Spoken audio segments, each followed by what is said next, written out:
Helping people is one of the most praised behaviors on earth, and one of the least understood, because sometimes it's not what it looks like. Marcus was 14 the first time someone called him the strong one.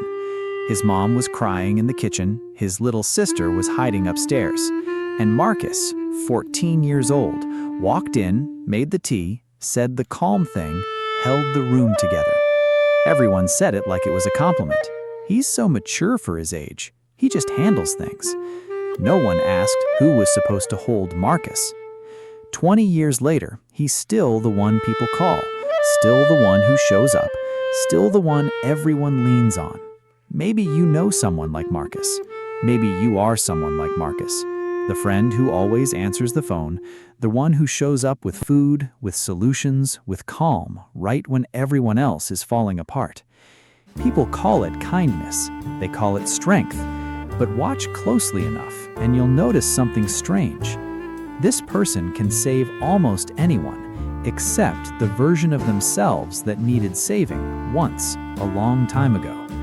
So what happened to that version of them? Unfortunately, we forget about that version of him. Most of the time, it's because he made it so easy to forget. He never gave anyone a reason to look for it. He just kept showing up, kept handling it, kept being fine. We're taught to see this as a virtue. Somebody drops everything for everyone else. That's admirable. That's who you want in your corner. But admiration is a strange kind of blindness. It lets us praise the behavior without ever asking about the person doing it. So here's the real question, the one nobody asks Marcus, or the version of Marcus in everyone's life. Is he helping people because of who he is, or because of something that happened to him? Because those are two very different things. One is generosity. The other is a pattern, something learned, something repeated, something the person doing it usually can't even see because it's been dressed up as a personality trait for so long. And if it's the second one, if the helping isn't the whole story, then the real question isn't why is he so kind? It's what is he still trying to fix? Go back to that kitchen for a second. Marcus is 14, his mom is crying, his sister is hiding. And in that moment, there is no adult walking through the door to fix this. There's no one coming to tell Marcus it's okay, that he doesn't have to handle it, that someone bigger and steadier has this. So he becomes that person instead, for everyone else in the room. But notice what doesn't happen. Nobody makes the tea for Marcus. Nobody says the calm thing to him. In the one moment he actually needed rescuing, needed someone to walk in and hold things together for him, no one came. And here's what almost nobody tells you about moments like that. They don't just pass, they get stored, not as a memory exactly, more like an instruction, a quiet rule the mind writes down and never questions again. Help doesn't come. If something is going to get fixed, I fix it. There's a name for what happens to a child in that kitchen. It's called parentification, when a kid gets handed the emotional job of an adult long before they're ready to carry it. Not asked, not chosen, just handed over quietly in a moment no one else remembers but them. It doesn't look like pain from the outside. It looks like generosity. It looks like strength. It looks exactly like Marcus, 20 years later, still being the one everyone calls. But underneath it, a 14-year-old is still standing in that kitchen, still waiting for someone to walk through the door. But here's the part that explains everything that happens next. The mind doesn't like unfinished pain. An open moment, one where you needed help and it never came, doesn't just fade with time. It stays active, like a question with no answer, sitting there, waiting to be closed. And there are only two ways to close it. One is to actually go back and get what you needed, which is impossible because that moment is gone. The other is to recreate the same situation, but this time take a different part in it. So that's what the mind does. It can't rewrite the past, but it can restage it. Every person Marcus has ever rescued since then follows the same shape as that night. Someone is falling apart. Someone needs calm. Someone needs a person to walk through the door. And this time, Marcus gets to be that person. This time, help comes. It feels like generosity. It feels like showing up for someone else. But underneath it, something else is actually happening. Marcus isn't just helping them, he's replaying the one scene he never got to finish, except now he's playing the role that was missing the first time. Psychologists call this reenactment, when someone unconsciously recreates a painful situation from their past, hoping that this time it ends differently. Except it never actually resolves anything, because the person Marcus is really trying to save isn't in the room. He's 14, he's in a kitchen, and he's 20 years and 1,000 rescues away.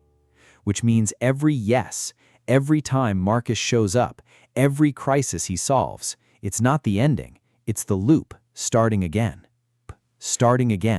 and again, and again. At first, this restaging feels like relief. Every rescue is a small, quiet win against that unfinished moment in the kitchen. But loops don't stay small. Run anything on repeat long enough, and it stops being something you do. It becomes something you are. That's what happens to Marcus. Somewhere in the hundreds of times he shows up, makes the call, fixes the thing, holds the room together, helping people stops being an action he takes. It becomes the answer to a much bigger question. Who is Marcus? Ask his friends, ask his family. Nobody describes him without mentioning it. He's the one who always shows up. He's the one you call. It's not a thing he does anymore. It's the whole shape of him. And this is where it gets dangerous, not because helping is bad, but because an identity that's built entirely on being needed only exists when someone needs it. Take away the crisis, and there's no Marcus to find. No emergency to solve, no one falling apart, no role to play. And underneath, there's silence, not peace, silence. Because the version of him that exists apart from fixing things was never given the chance to grow. There's a term for this. It's called role engulfment. When a role someone plays takes over so completely, it swallows the rest of who they are. Nothing left outside it. No self standing apart from the job of being needed. Marcus doesn't help people because he chooses to anymore. He helps people because if he stops, he's not sure there's anyone left standing there. And that's the part almost no one sees, because Marcus never shows it. Not to his friends, not to his family, not even, most days, to himself. Here's what role engulfment does that nobody warns you about. It doesn't just take over who you are. It rewires what you're capable of receiving. Marcus can walk into any room and know exactly what to do. He can catch anyone else's collapse before it hits the ground. But hand him the same collapse, try to help him, and something in him locks up. He'll deflect it, joke it off, say he's fine, change the subject back to you. It's not modesty, it's not humility. He genuinely doesn't know how to be on the other end of the thing he spent his whole life doing. Because somewhere back in that kitchen, the role he was handed was the one who helps. Nobody ever handed him the one who's allowed to fall apart. That role was never his. He never got to practice it. So now, even when he needs it most, he doesn't reach for it, because reaching for it doesn't feel like an option. It feels like breaking character. This is why burnout hits people like Marcus so differently. It doesn't look like exhaustion. From the outside, it can look like nothing at all. He's still showing up, still handling things, still fine. But underneath, it's something closer to starvation. He's been giving out the one thing he's never once received. Empty hands, held open for everyone but himself. Now, flip the lens for a second, because this affects two different people, not just Marcus. If you're the one who's been helped by someone like him, maybe a friend, a partner, a parent, this might change how you see them. Not as someone who's simply generous, but as someone who might still be replaying an old scene, using your problem to practice being the rescuer he needed once. That doesn't make the help fake, but it might explain why he never lets you return it. So the next time he shows up, you can offer him something most people never think to offer back.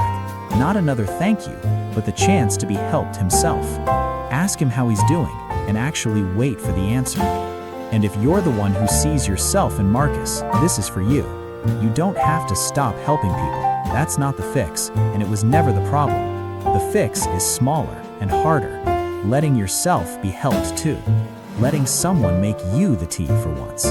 Practicing the role nobody ever handed you.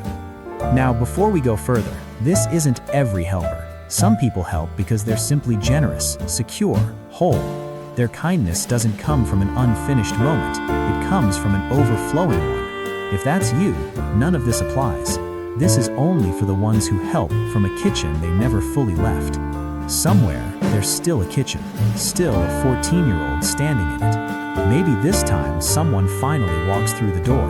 Maybe this time it's Marcus, grown, standing at the edge of that same kitchen, finally walking back in for himself.